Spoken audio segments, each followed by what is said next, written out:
Hello, everyone. This is a follow up story.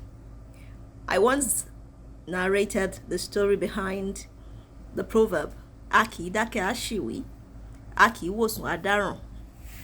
And someone asked me that why is it that it is Sango that is popular in history and not Gbonka?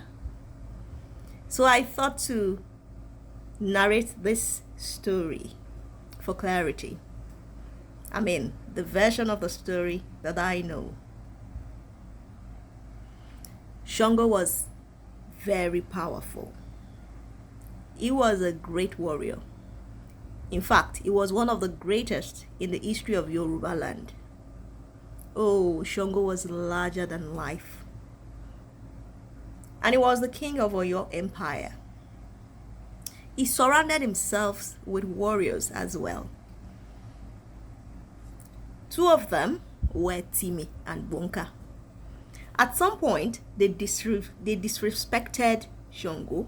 They disobeyed his order. Sango then listened to his favorite wife, Oya. He listened to her advice. Oya told Sango to destroy Timi and Gbonka, to let them go.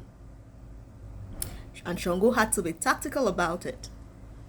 So Sango sent them to become rulers of the neighboring town, of the borders of the town. Timi obeyed him.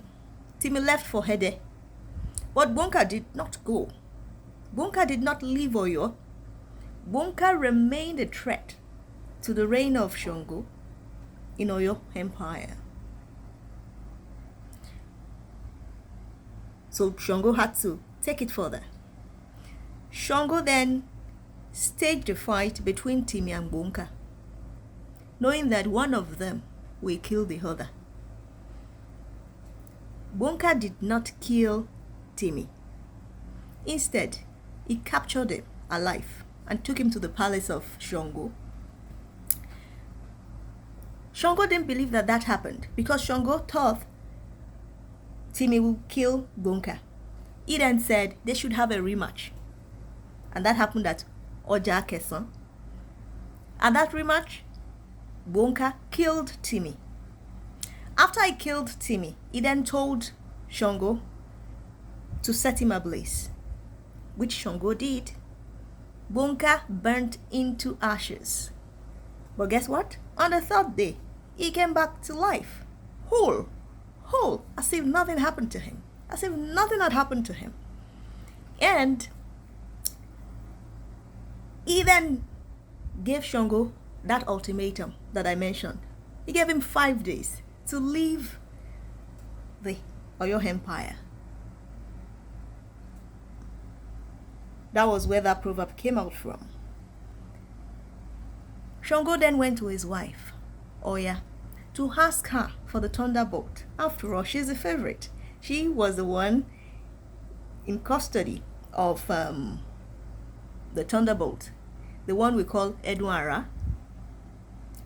When she brought it out, it was already wet with stains from a menstrual period. Sango was hungry. Sango needed to be sure that the daaran, the thunderbolt, is still as powerful as it should be. In his rage, he went to the mountaintop, the one opposite the palace, to check the potency of the thunderbolt. In that attempt, the palace caught fire and got burnt down. They lost everything. The other wives of Sango were very angry because they lost everything to the inferno. Oba was his wife then. She left. She became the goddess of the river Oba. Oshun too left. She became the goddess of the Oshun River. Both in Oshun State now. Oya too left. She returned to Nukbe from where she was married. She became the under goddess of the river that is called Oduoya, now named River Niger. Sango too left. And when Sango was leaving, his chiefs followed him. Baba Mogba was begging them not to go, but Sango did not say a word. He did not even listen. He just kept on going.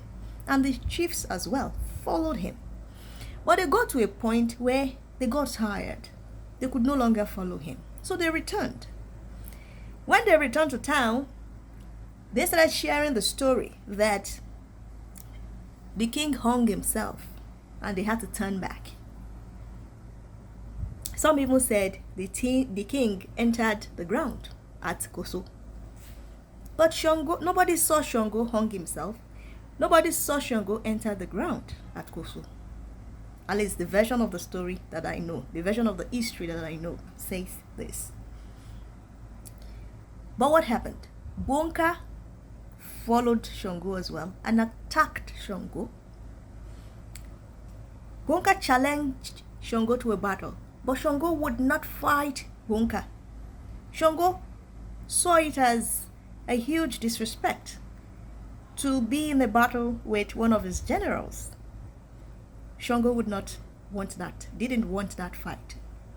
But Gbonka would not stop. Then Shango disappeared. The version of the history that I know says Shango disappeared into thin air.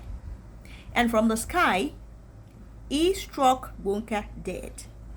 Eventually, Shango killed Gbonka, but not in a fight. It was from the sky that he struck Gbonka dead. Until today, Shango faithfuls, when they make some incantations, the thunder bolt still shows in the sky, and they rejoice whenever that happens, because it's as if Shango is, appearing to them or celebrating with them. So that's the version of the story that I know. Shango was very powerful, was a great warrior, and we cannot narrate the history of the Yoruba people without a mention of the name Shango. And people that know this version of the story that I'm narrating promote the saying Obakoso or Olukoso, meaning the king did not hang. Shango did not hang himself. He disappeared into thin air. He was said to be larger than life. He was a great warrior. Fine. Timi was also powerful. He was known as Olofaina, the one that shoots arrow with fire. Gbonka too was powerful, as you can see in the story that I just narrated. And at this point, I would like to say thanks for listening.